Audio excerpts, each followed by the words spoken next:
옛날 어느 선비가 아내를 잃고 혼자 살고 있었습니다.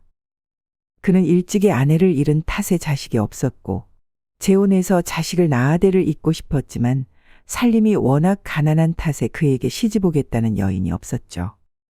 그래서 몇 해가 지나도록 외롭게 혼자 살고 있었습니다. 그런 어느 날 저녁, 이웃에 사는 과부가 선비를 찾아왔습니다. 그러고는 한 가지 부탁을 했죠. 제가 이웃 마을 초상집에 다녀와야 하는데 집이 비어 걱정입니다. 여자 혼자 사는 집이다 보니까 어떤 시정잡배 놈들이 와서 곳간을 털어갈지 모르니 번거롭더라도 오늘 하루만 빈집을 봐주십시오.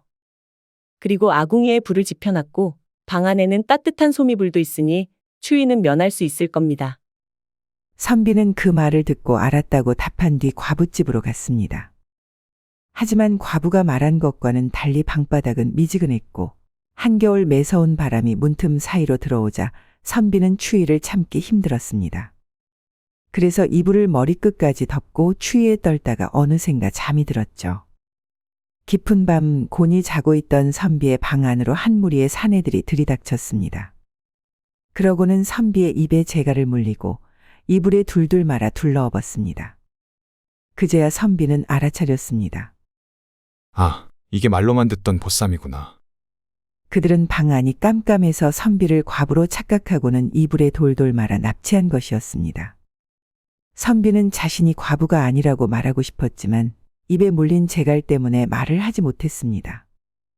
그래서 죽을 힘을 다해 발버둥 쳐보았지만 워낙 힘이 센 사내들인지라 아무 효과도 없었죠. 그렇게 한참 동안 사내들에게 들러엎혀 으리으리한 기와집으로 들어가게 된 선비. 그 집은 마을에서 손꼽히는 부잣집이었는데 알고 보니 이 집의 주인이 마을의 사내들을 시켜 과부로 착각한 선비를 납치한 것이었습니다. 그들은 선비를 깨끗한 방에 놓아두었고 값을 치르러 온 부잣집 주인에게 한 사내가 말했습니다.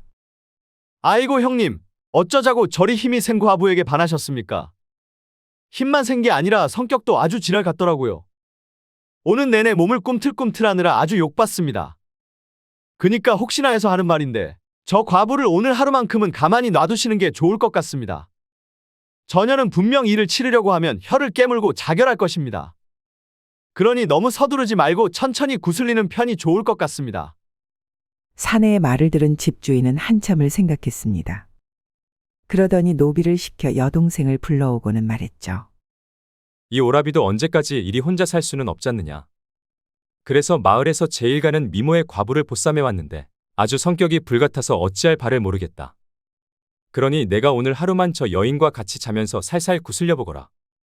이 오라비를 칭찬하면서 함께 살자고 꼬셔보라는 말이다. 알겠습니다, 오라버니.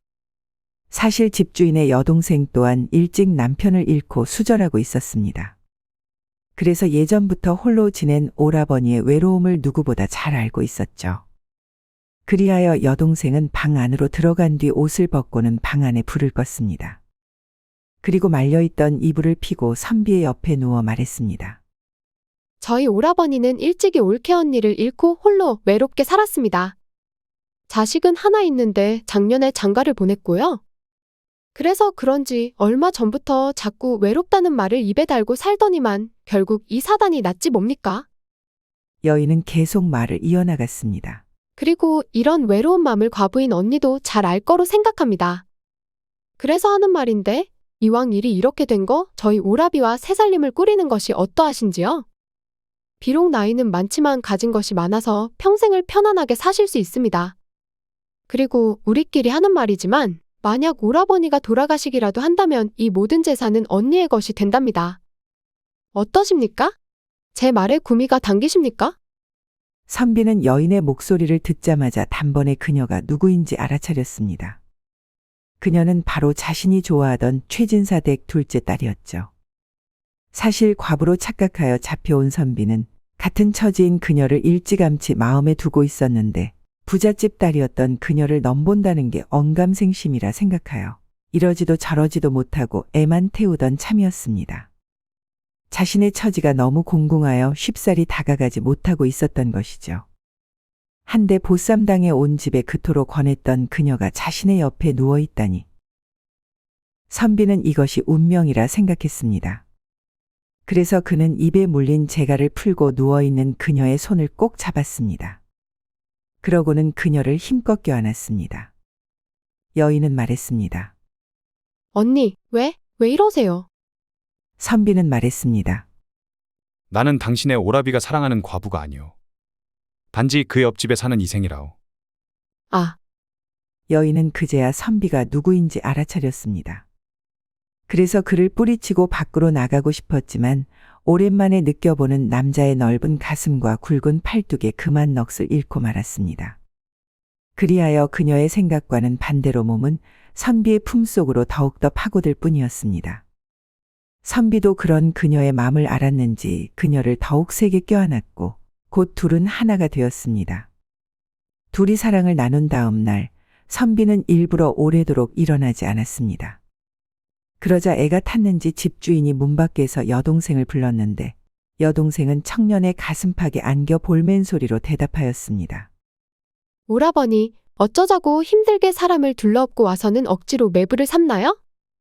집주인은 무슨 소린가 하여 잠시 어리둥절하고 있었는데 선비가 방문을 열고 나와 말했습니다. 내가 매부를 구한다면 응당상의에서 혼례를 올릴 일이지. 어쩌자고 한밤중에 위협을 가하여 사대부에게 모욕을 주느냐? 내 당장 관청에 고하면 내가 살 수 있을 것 같으냐? 집주인은 그 말을 듣고 사람을 잘못 데리고 왔구나. 그리고 하필이면 사대부 집안의 선비를 데려와서 이 사달이 났구나. 라며 후회했습니다. 하지만 이미 엎질러진 물. 그는 땅에 엎드려 죽을 죄를 지었다고 한 번만 봐달라며 선비에게 애원했습니다. 오라버니가 엎드려 비는 것을 본 여동생은 말했습니다. 이제 한 가족이 됐는데 좀 봐주세요. 서방님. 마누라가 그리 청한다면 내 안 들어줄 이유가 없지 않은가. 대신 처남에게 부탁이 있는데 우리가 함께 살 수 있게 재산을 좀 나눠주지 않겠나? 말해 뭐하나요? 당연히 오라버니는 그리 하실 겁니다. 아끼는 여동생이 재혼하는데 빈손으로 보낼 리 없으니까요. 그리하여 선비는 집주인을 관아에 고발하지 않는 대신 그에게 얼마간의 재산을 나누어 받아 그의 여동생과 혼인하여 새 살림을 차렸습니다. 그리고 둘 사이에 떡두꺼비 같은 아들을 낳아 평생을 행복하게 살았다고 합니다. 보쌈은 유교의 영향으로 불경이부라고 해서 비록 남편을 사별하였다고 해도 재혼하지 말고 수절할 것을 강요당한 결과 파생된 풍습입니다. 지금의 시점으로 보면 지양해야 할 풍습은 맞지만 그렇다고 무턱대고 깎아내리면서 조상들의 무지를 탓하며 비웃을 일도 아니라고 생각합니다. 사람들은 시대에 맞춰 변하며 살아가는 법이니까요. 이상 야담설화였습니다. 구독과 좋아요, 알람 설정 부탁드리겠습니다. 감사합니다.